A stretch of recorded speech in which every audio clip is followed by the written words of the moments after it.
Eji m aka na onye ọbụla nọ mma ebe ọbụla ọ nọ wee na-ekiri ihe m na-eme n'onyonyo n'ụbọchị nke taa.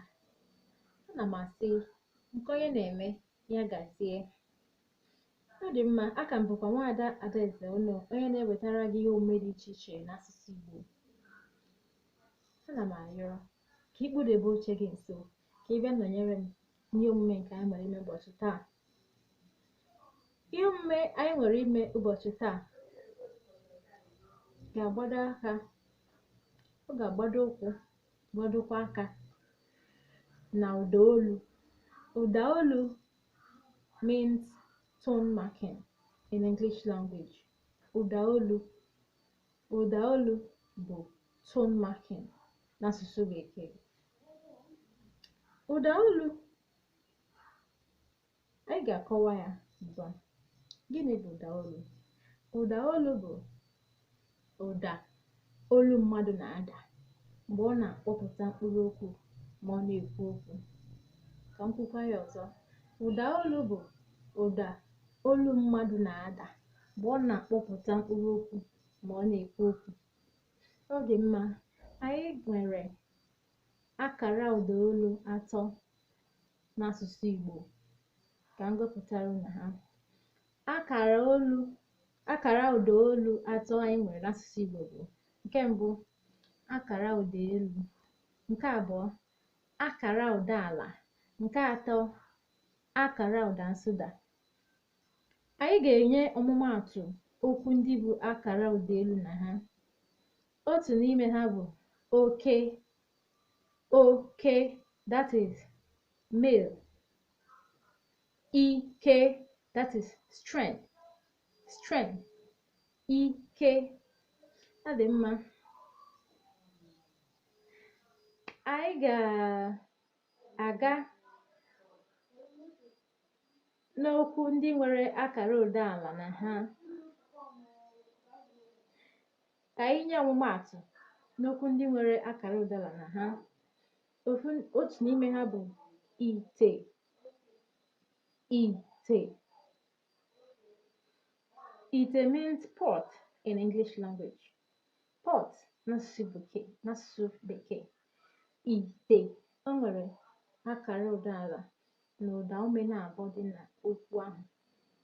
I na e bụ akara ụda. Chetakwa na ịchọọ ịka akara ụda ala, ọ ga-eje n'aka ekpe.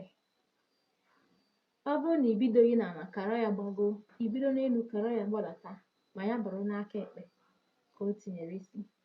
Akara ụda elu bụ ịchọọ ịka ya, ị ga-ebido n'ala ihe ahụ edere, ụda ume ahụ edepụtara, wee gbago n'aka nri, maọbụ bido n'aka nri gbadata n'elu ụda ume ahụ. Ọ ya bụ nke bụ akara ụda elu.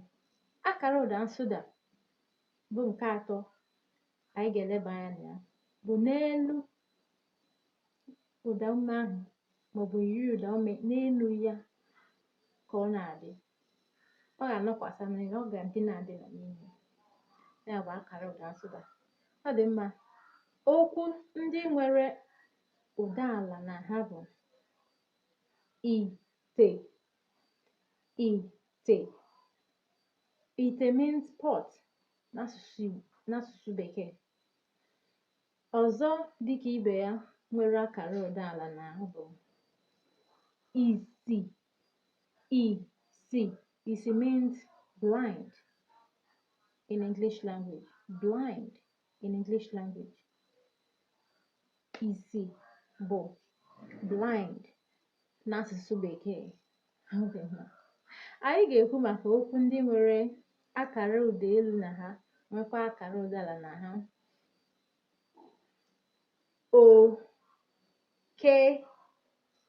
Oke. Oke nwere akara ụda ala, nwekwa akara ụda elu. Oke n'asụsụ Igbo, rat n'asụsụ Bekee.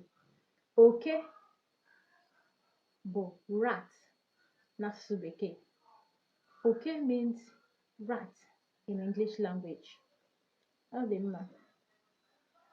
Ọzọ bụ ezi. ezi, ezi.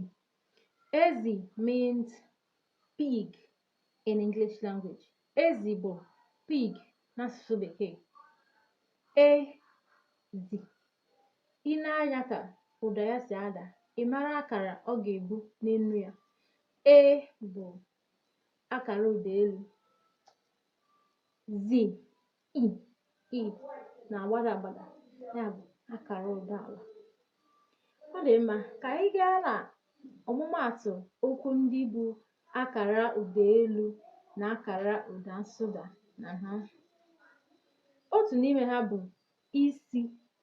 Isi means to cook in English language. Isi, isi. The next one, nke na-esota ya bụ ike, ike. Ike means to tie in English language. Ike bụ to tie n'asụsụ Bekee. Ọ dị mma. Ọzọkwa bụkwa ire. Ire. Ire means to sell. To sell in English language. To sell in English language. Ọ dị iche na ire. Ire. Ire. Ire means tongue. Tongue in English language. Ire bụ tongue n'asụsụ Bekee. Ọ dị mma, ebe a ka anyị ga-akwụsị ihe omume anyị nke ụbọchị. Ka eji m aka na ị nọnyere m nke ọma dịka anyị mere ihe gbasara ụdaolu. Cheta ihe niile m kọwara. Onwe nke gbagojuru gị anya, jụọ m ya n'igbe okwu enwere na mgbada ihe onyonyo a. Biko pịkwara m aka n'akara like, pịkwara m aka n'akara subscribe. Ana m asị gị bụ onye ọma sonyere m n'omume nke taa.